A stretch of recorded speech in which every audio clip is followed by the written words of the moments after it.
It's another night of bitterly cold temperatures. I'm tracking the potential for record lows and a little sneaky snow system for some. That's just ahead. Some frightening moments on a busy Lexington road. Police say a man was hit by a car and badly injured while walking. Some store owners in downtown Richmond had a lot of water damage to clean up, how they think it was caused by snow and ice. Tracking, alerting, protecting. This is WKYT News at 11.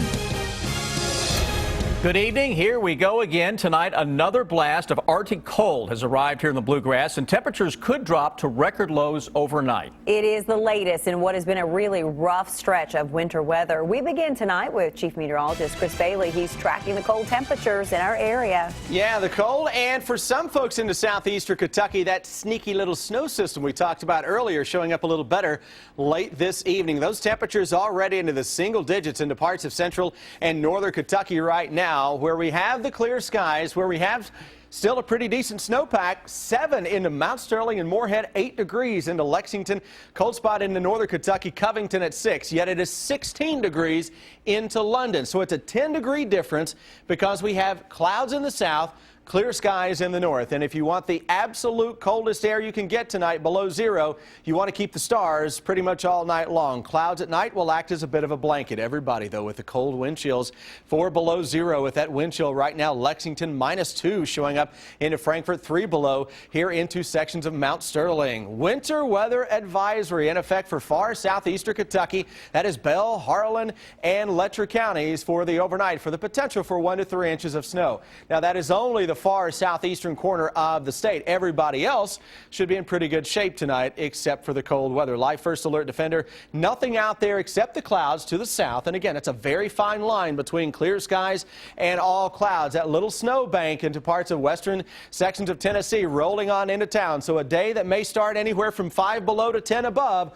will end with a fair amount of sunshine and temperatures in the 20s. When I come back in a bit, focus at the forecast will be on a harsh winter pattern that shows no signs of letting up for the rest of the week. Maybe another little snow system that I'm tracking in just a few minutes. Chris, thank you. Now to a breaking news alert that we're tracking out of Winchester tonight. Within the last hour, a Winchester Municipal Utilities issued a mandatory water conservation order for all of its customers. Officials say water main breaks around the city caused by cold weather have caused a water shortage. They call it a Phase 2 water shortage alert, which triggers mandatory conservation. The order is in effect until further notice.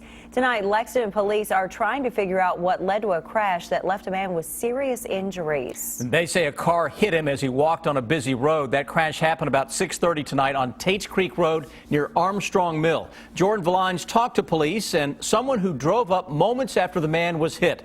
It's our top story at 11. It was a crash reconstruction scene that stretched for about a block here on Tates Creek Road. That's where Lexington police spent several hours Monday night trying to figure out exactly what led up to a man being hit by a car. Lights everywhere, traffic's backed up. Flashing police lights illuminating the scene itself. It's scary. Showing the damaged SUV. It's very sad. It's very sad. The caution tape. It's just frightening. The reconstruction crew. Think that, that could happen so close to where you live. Lexington police tell us a man was severely injured after being hit while walking along Tates Creek Road. The speeding that kind of goes on through here and the people just trying to get across quickly, how that can be scary. James Wright says after last week's snowfall, he's been worried that something like this would happen. There's something that's going to happen. Matter of time, and it's sad that it had to happen. They pushed the snow up on the side of the road. Some drivers can't see, or the walkers can't see. Police are now interviewing witnesses to determine how many cars were involved, where the collision happened, and where the victim was in the roadway when he was struck. I hope that he makes it out full recovery. I mean, it's very sad. You don't want to see anybody get hurt. At this time, the victim's name has not yet been released. In Lexington, Jordan Valines, WKYT. That victim was taken to UK hospital. His condition has not been released so far. A 13-year-old Knox County boy died when police say the car he was driving crashed. The funeral home handling arrangements has identified that boy as Jathan Patterson. Police say that he and a 14-year-old friend took off in a car belonging to Jason's mother. Police say a Barberville police officer later noticed the car driving on Highway 3439 without headlights. Before the officer could catch back up to that vehicle, the vehicle had left the roadway, struck an embankment, and overturned.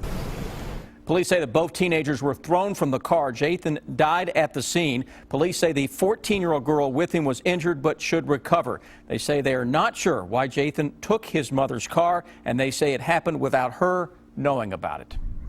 Firefighters in Scott County battled a fire in a train engine tonight. The fire happened around 8:30 as the train passed near Luke Road in Sadieville.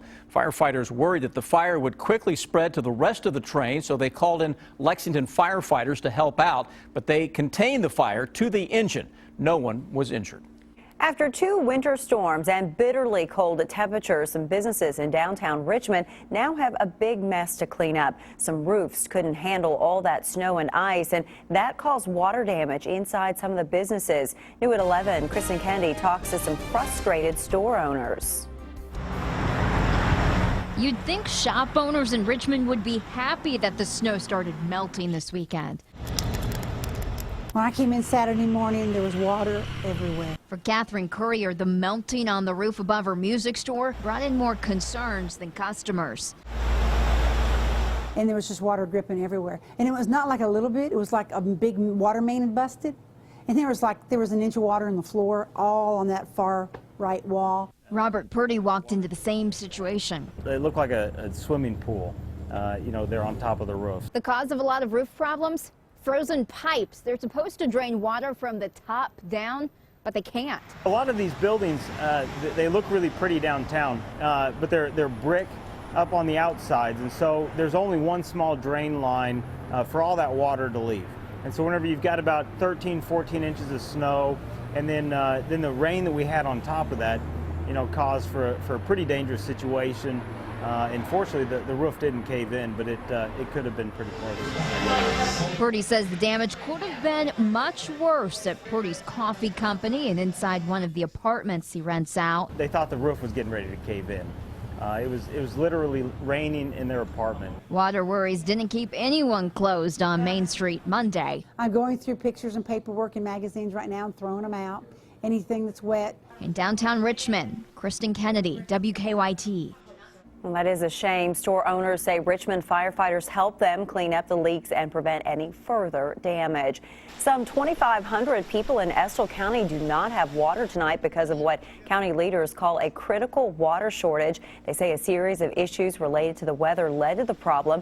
County leaders say a power outage at the water plant, broken water lines, and the fact people have been using too much water to prevent pipes from freezing caused the shortage. I'd like for people just to let that water run just at a pencil lead, not a size of a pencil, not a first grader pencil, just the size of a pencil lead. Probably one faucet or one that's on the outside wall that could freeze up. Any customers of the Estill Water District or Irvin Municipal Utilities who still have water have been asked to conserve it and be sure to boil it for at least 3 minutes before you drink it or cook with it. About 3,000 people in Knott County also don't have water tonight. The recent cold and snow are being blamed for the problem. Knott County leaders say some people in the Mousy community lost water service 3 or 4 days ago. Families without water service can pick up bottled water at the Jones Fork Volunteer Fire Department, and the Knott County Sportsplex is letting them take showers there. State leaders now blame 12 deaths statewide on last week's snow and bitterly cold temperatures. According to the Cabinet for Health and Family Services, 3 deaths were directly related to the weather and 9 were indirectly connected. Road crews in Lawrenceburg spent the day trying to salvage what they could from the city's maintenance garage. A fire ripped through the building over the weekend, destroying most of Lawrenceburg's snow removal equipment. Investigators are trying to figure out what caused the fire, but they say with so many vehicles and electrical equipment inside the garage, it could have been anything. Yeah, this is where I've been for 25 years here. Kind of a devastating loss to us, For the rest of the winter, the city of Lawrenceburg plans to contract its snow removal work to others. The city does still have 1 truck left with a scraper and a salt spreader.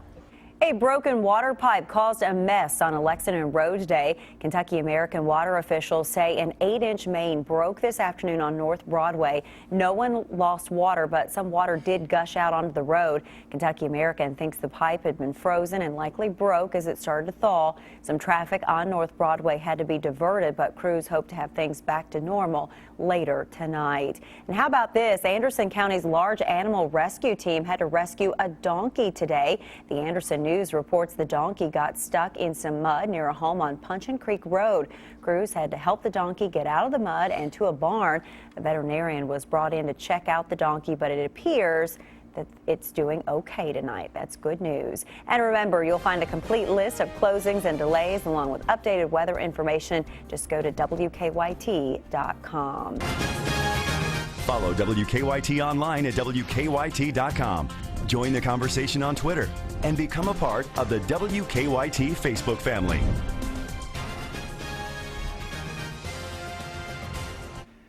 Kentucky Senator Rand Paul talking to Florida voters over the weekend as he considers a possible run for president. He spent time on the home turf of former Florida Governor Jeb Bush and Senator Marco Rubio. Both men are also considering a run for president. Senator Paul tried to drum up support from conservative voters in Florida. He says he's still testing a possible run for president. I don't want to do it just on a lark. I want to do it because we really think that the message is such that we could win. Senator Paul says he could make a decision on whether to run for president as early as April. A bill that would ban transgendered students from choosing which bathroom to use at Kentucky schools has been given another chance. The Senate Education Committee approved the bill today, less than a week after it failed to pass the same committee. But 2 Republicans absent during last week's vote were present today. The bill was filed in response to a Louisville school's decision to allow students to use the restroom of their sexual identity. Tonight, some folks in Lexington getting a sneak peek of construction projects the city has planned. City leaders held a meet and greet session this afternoon downtown. Leaders of the city's divisions of water quality, engineering, traffic, engineering, and parks and recreation all on hand for the Construction Business Connection event. City leaders talked about a number of projects, including a new 911 center and upgrades to sewer treatment. They say they wanted to be on the same page with people in the construction business. We decided to bring everybody together to talk about these projects in hopes that they'll be able to develop relationships long-term and start to work together over the years. The city leaders hope to have another meeting this fall. Dozens of UK students waited in line tonight for the chance to see the Cats play in the SEC tournament. UK held a student ticket lottery for the tournament tickets at Memorial Coliseum. Only 56 student tickets are available for each tournament session that UK plays in. Students we talked to say they didn't mind standing in the cold. Because I love Kentucky, I just think it's a great opportunity to go see this team run the table in the SEC tournament. You know, this team being undefeated. The SEC tournament will be held in Nashville March 11th through the 15th.